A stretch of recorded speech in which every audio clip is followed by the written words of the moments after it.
जय हिंद साथियों, आज आरएसएस के 100 साल पूरे हो रहे हैं, यानी कि राष्ट्रीय स्वयंसेवक संघ। नाम में क्या लिखा हुआ है? राष्ट्रीय। जब आप इसको पढ़ते हैं कि राष्ट्रीय स्वयंसेवक संघ है तो ऐसा लगता है कि पूरे राष्ट्र का प्रतिनिधित्व है इसमें। लेकिन 100 साल पूरे होने पे मेरे कुछ सवाल हैं। वो तीखे भी हैं, कड़वे भी हैं, लेकिन सच्चे भी हैं। 100 वर्षों में इस देश की 85% लोगों की हिस्सेदारी आरएसएस में क्यों नहीं हुई? 100 वर्षों में एक भी दलित आरएसएस का प्रमुख क्यों नहीं हुआ? एक भी आदिवासी आरएसएस का प्रमुख क्यों नहीं हुआ? एक भी पिछड़े वर्ग का व्यक्ति आरएसएस का प्रमुख क्यों नहीं हुआ? कभी आपने सोचा, कभी आपने विचार किया कि आरएसएस जो अपने आप को राष्ट्रीय स्वयंसेवक संघ कहती है, उस आरएसएस में एक भी आरएसएस का प्रमुख 85% आबादी से नहीं है। छोड़ दीजिए आप, दलित, पिछड़ा, आदिवासी तो नहीं है, एक भी महिला आज तक आरएसएस की प्रमुख नहीं हुई।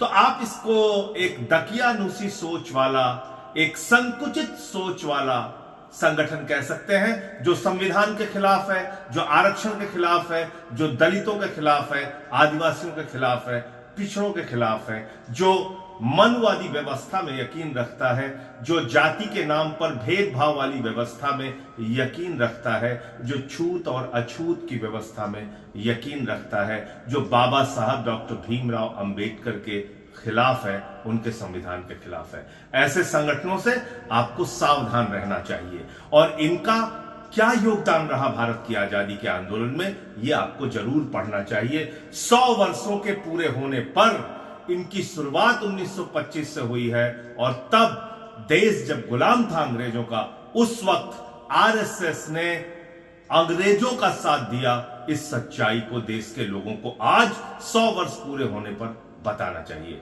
यह बताना चाहिए कि जब द्वितीय विश्व युद्ध हुआ तो अंग्रेजों की सेना में भर्ती करने के लिए आरएसएस के लोग हिंदुस्तानियों को प्रेरित कर रहे थे और कह रहे थे, अंग्रेजों की सेना में भर्ती हो जाओ, अंग्रेजों का साथ दो।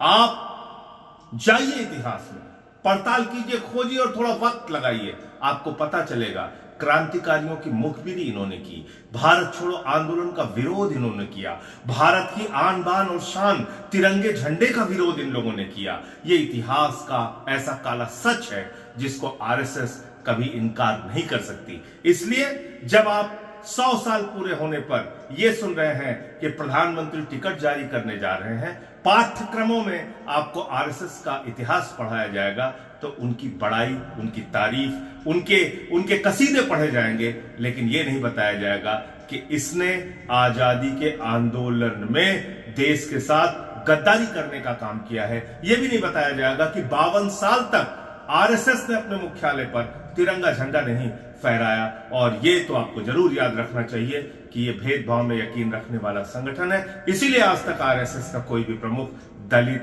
पिछड़ा, आदिवासी या महिला भी नहीं हुआ। जय हिंद।